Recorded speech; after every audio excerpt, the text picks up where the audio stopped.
কয়েকদিন ধরে টানা সড়ক অবরোধ করছেন ব্যাটারি চালিত অটোরিকশা চালকরা। এরই ধারাবাহিকতায় রোববার সকাল থেকে রাজধানীর মোহাম্মদপুর সড়ক অবরোধ করে তারা বিক্ষোভ করছেন। মূল সড়কে অটোরিকশা চলাচল করতে দেওয়ার দাবি করেছেন তারা।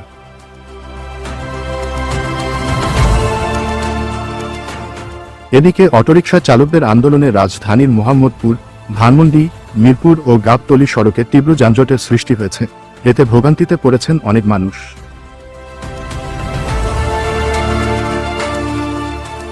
মোহাম্মদপুর থানার ওসি আলী ইফতেখার হাসান বলেন, হঠাৎ সকাল 10:30টার দিকে মোহাম্মদপুরের বেড়িবাঁধ 4 রাস্তার মোড় ও ঢাকা উদ্যান এলাকায় অটোরিকশা চালকরা সড়ক অবরোধ করেন। এতে সড়কে গাড়ি চলাচল বন্ধ হয়ে যায়।